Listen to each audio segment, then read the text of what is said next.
যাওয়ার জাগা যদি থাকতো আকিলি তোর দুয়ারে আসতাম না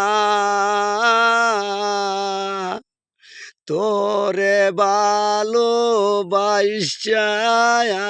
আমি হইছি পরবাসী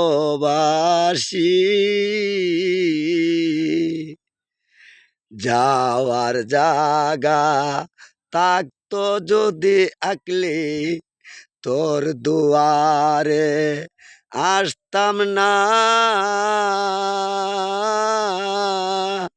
তোরে ভালোবেসে আকিলি হইছি আইতুল্লাহ শাহ পরবাসী।